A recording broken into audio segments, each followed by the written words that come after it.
Halo, assalamualaikum. Kembali lagi di channel Sederhana Record ya.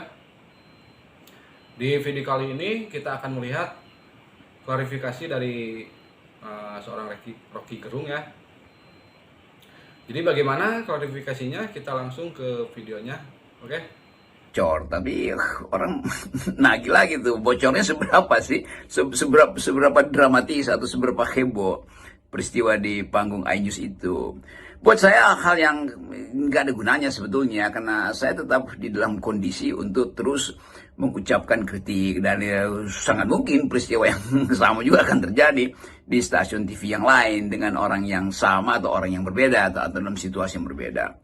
Dan saya dari awal tahu bahwa kemampuan orang untuk mencaci maki saya itu juga disebabkan karena kemampuan saya untuk memberi kritik pada junjungan dia, pada junjungan mereka. Bagi saya itu fair-fair aja tuh. Yang tidak fair kalau misalnya ada pertarungan fisik di situ kan. Kan nggak mungkin orang yang might is right itu dalam pepatah Inggris itu, might is right artinya yang kuat itu yang benar kan. Di dalam debat itu yang argumennya paling masuk akal dia yang mesti diterima. Jadi kalau ada semacam kemarahan itu ya penanda bahwa kemampuan untuk mengendalikan faktor yang memicu kemarahan itu lemah. Jadi ya orang sebut itu sebagai apa namanya, emotional cohesion atau pengendalian atau spiritual cohesion bahkan. Tapi buat saya hal yang biasa aja tuh, dan saya terlatih di dalam membaca bahasa tubuh orang. Karena apapun, kalau Anda seorang dosen atau Anda seseorang yang peka terhadap alam, Anda tahu tanda-tanda di mana kemarahan muncul, tapi di mana kemarahan mesti dihentikan, di mana kewaspadaan itu harus ditaruh di depan, kapan kewaspadaan itu dijadikan cadangan. Kalau saya lagi naik gunung pasti saya tahu tuh bahwa ya tubuh kita itu dituntun juga oleh semacam insting bahwa di depan ada bahaya, maka nunduklah. Nah kadang-kala kita lupa itu, tapi kalau kita biasa dengan alam kita tahu tanda-tanda alam. Banyak juga yang menilai itu ya, kemarin itu bukan panggung perdebatan Bung Rocky, tapi itu malah mirip ajang tarung bebas seperti UFC gitu. Ya kalau kita udah terlibat dalam debat tidak ada sopan santun lagi kan. Satu-satunya ketidaksopanan adalah menyentuh tubuh lawan debat. Itu yang disebut ketidaksopanan, dan itu bisa kriminal sebetulnya kan. Kan ada semacam etika bahwa Anda boleh caci maki suka-sukamu. Anda boleh pakai apapun, satire, argumen, apa namanya, kemampuan retorika, kemampuan demagogi bahkan itu. Tetapi saya selalu ingin tunjukkan bahwa perdebatan itu adalah soal menghunus pikiran, bukan menghunus kepalan tinju. Jadi kelihatannya kita mesti belajar. Ya, peristiwa itu juga ya, kita pakai aja sebagai alat untuk belajar bahwa menahan emosi dan meruncingkan pikiran itu lebih penting daripada mengumbar amarah itu. Tapi udah, peristiwa itu udah berlangsung, ada saling pemahaman bahwa di belakang layar mungkin masih ada yang belum beres, tapi kita mesti tahu bahwa itu adalah ruang publik. Ruang publik hanya boleh diisi oleh argumen publik, itu dasarnya tuh. Nah, semarah-marahnya tetap tidak boleh ada kekerasan tuh, dan itu sebetulnya tanda dari peradaban kan. Nah, kalau akhirnya diselesaikan dengan bertinju atau gontok-gontokan, itu artinya orang takut juga akhirnya naik panggung kan. Oh, takut gue kenapa? Karena badannya lebih gede, bukan karena otaknya lebih besar kan, itu akhirnya begitu. Jadi saya ingin supaya publik juga belajar bahwa kesepakatan kita di dalam berdemokrasi adalah pakai argumen, force of the better argument, bukan force of the better tinju itu, bukan itu yang kita maksud tuh. Jadi apapun sepanas-panasnya perdebatan itu hanya boleh pakai kalimat, nggak boleh pakai alat-alat fisik, karena itu akan memancing juga potensi lingkungan itu akan saling manas-manasin tuh. Sama seperti lingkungan saya, kenapa nggak digituin Rock, kenapa, bukan itu maksudnya. Tetap kita mendewasaikan diri di dalam kemampuan atau dengan kemampuan berargumentasi. Politik adalah kemampuan berargumentasi itu. Silat lidah oke, mau nipu di dalam atas panggung oke, mau berbohong oke. Tetapi semua hal yang kita ucapkan secara naratif itu yang menunjukkan bahwa kita matang di dalam politik panggung tuh. Kalau di dalam politik kampus ya tentu orang yang betul-betul nggak bisa berargumentasi nggak boleh lulus kan. Tetapi ini panggung politik kadang-kala mesti dibawa dengan retorika. Bahasa tubuh itu penting tuh. Tapi bahasa tubuh artinya pikiran kita bahasakan melalui gerak tubuh. Bukan kemarahan kita yang kita eksploitasi, lalu kita fasilitasi melalui kekekaran tubuh atau kekuatan otot. Itu nggak boleh itu adalah subhuman. Nah ini menarik nih ya. Ini kan banyak sekali yang bertanya-tanya, kok bisa ya Bung Rocky dalam situasi semacam itu tidak terpancing dan terprovokasi, bahkan tetap berdiri dengan tenang ya.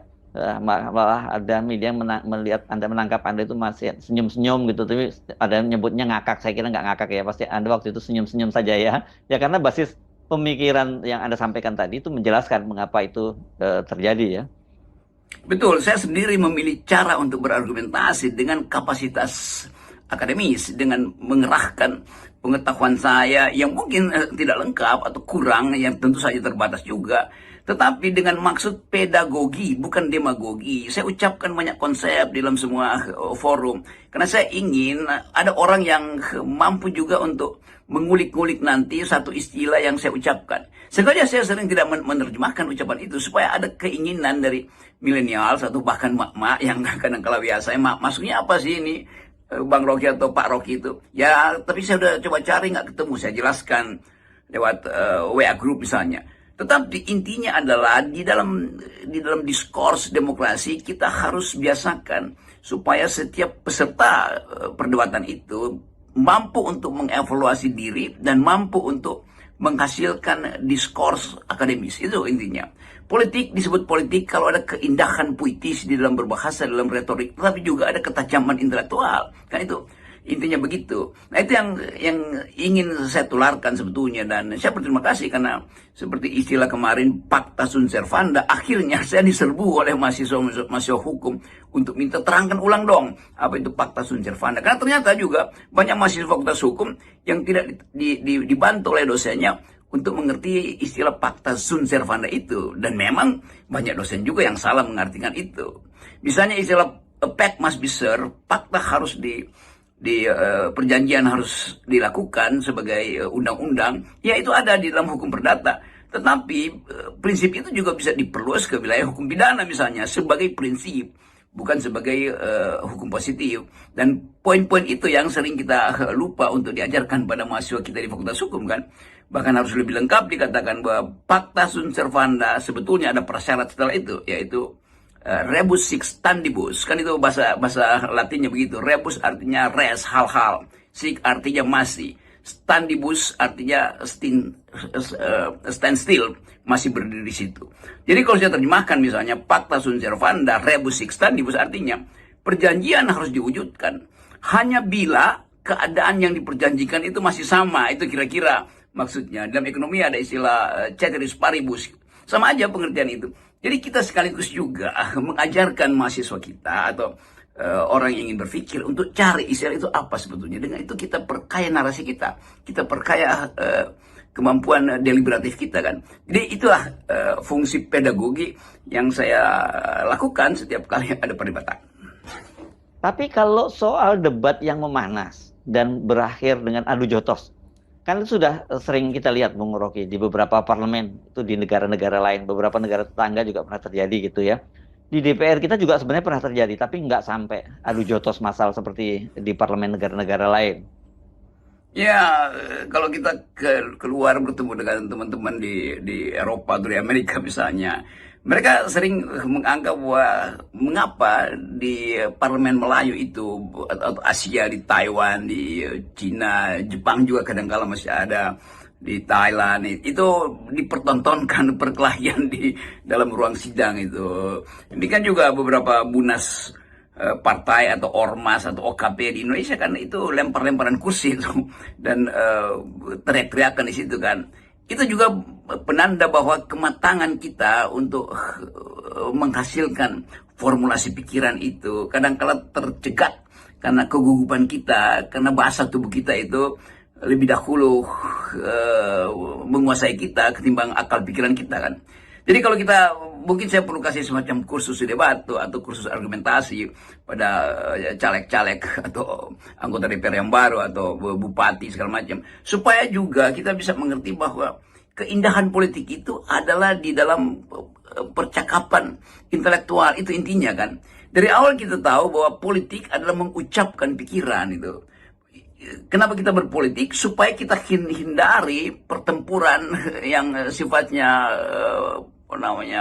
dari daging ke daging kan. Kita ingin konsep ke konsep tuh. Kita tinggalkan satu situasi brutal yang mungkin disebut dulu oleh Rousseau sebagai state of nature, supaya kita masuk di dalam perkelahian ide, perkelahian gagasan. Dan ujian gagasan itu yang memungkinkan kita disebut sebagai manusia yang berpikir, sebagai animal rasional, sebagai binatang yang berpikir.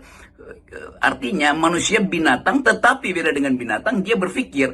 Binatang tidak berpikir, dia tumbuh dalam upaya pertahanan diri secara instinktual. Dan karena itu binatang ya pasti dia akan buas, karena memang dirancang hanya untuk bereaksi tuh, bukan untuk menunda reaksi dengan cara berpikir tuh. Pada makhluk-makhluk primata yang makin tinggi, dia akan menunda reaksi tuh, supaya tidak terlihat kebengisan fisiknya, dia menunda reaksi. Jadi banyak makhluk yang primata yang juga sebetulnya kita adalah semacam evolusi dari keprimataan kita dalam berpikir. Dari menunda kemarahan itu penanda bahwa Anda adalah makhluk yang berpikir. Itu poinnya.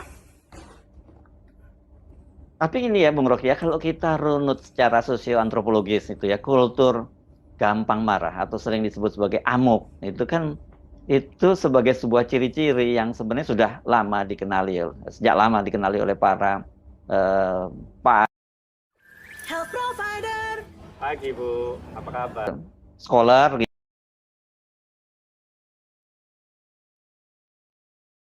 itu ada pada kultur masyarakat kita. Karena itu para arkeolog atau antropolog barat pernah menemukan satu ciri di dalam masyarakat Asia atau masyarakat Melayu khususnya yang mereka sebut ngamuk. Sehingga di dalam dictionary, dalam kamus bahasa Inggris ada kata amok, emak, tulisannya AMUCK, emak gitu. Yang itu betul-betul khas orang Melayu dalam terminologi itu. Artinya tanpa alasan tiba-tiba marah, lalu ya ngamuk dalam pengertian sehari-hari kita. Jadi amok, emak itu semacam lema entry yang dimasukkan dalam kamus bahasa Inggris itu, Webster Dictionary atau Oxford Dictionary, yang menjadi petunjuk bahwa kata itu datang dari tradisi Melayu, ngamuk. Nah itu yang sebetulnya, bagaimana kita bantah itu kalau sebetulnya setiap hari kita menyumbang pembuktian bahwa kita adalah bangsa yang suka ngamuk doang tuh. Tapi perlahan-lahan kita bisa perbaiki itu, walaupun entry dalam bahasa Inggris nggak mungkin kita rubah lagi karena itu jadi semacam bahasa satir dunia. Tetapi kita bisa perlihatkan bahwa Indonesia tumbuh dengan tajam di dalam aspek-aspek perdebatan. Kita tahu bagaimana founding parents kita di awal kemerdekaan bertempur secara argumen, panjang lebar bicara tentang dasar negara, bahkan sampai macet perdebatannya tuh. Tapi semuanya berlangsung dengan kemampuan berargumentasi.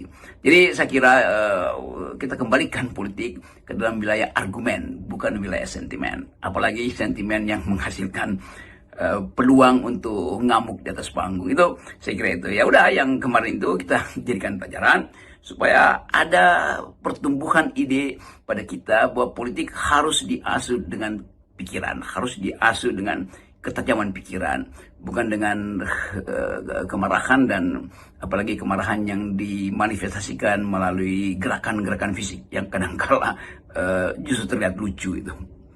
Oke. Salam akal sehat, tetap semangat. Sehat. Yang sangat cerdas itu menanggapinya dengan secara bijak ya, tidak terbawa emosi, tidak baper. Bahkan kejadian kemarin ya yang sudah berlalu ya sudah ya, yang namanya perdebatan itu hanya sekedar pertarungan di atas panggung ya, dan selebihnya ya sudah kita kembali ya dengan biasa-biasa saja, perihalnya tidak ada permasalahan apapun ya. Bagaimanapun juga seperti halnya dalam bermain bola ya, kita hanya 90 menit bertarung di lapangan ya, mengadu skill ya. Namun ya walaupun banyak pelanggaran-pelanggaran yang tercipta, namun setelah pertandingan 90 menit berakhir, maka para pemain pun kembali bersalaman dan juga seperti biasa ya, berkomunikasi ataupun saling sapa. Nah, tidak jauh beda dengan halnya perdebatan ya, yang dimana perdebatan itu sama ya, seperti itu seharusnya ya, yang dimana hanya ada perseteruan ataupun ada pergesekan, ada yang beda pendapat, ada yang pro dan kontra, namun hanya sekedar di atas panggung saja ya. Ya guys, paparannya ya berbeda dengan klarifikasi yang diberikan oleh Bapak Silver ya, yang dimana beliau memberi klarifikasi namun bukannya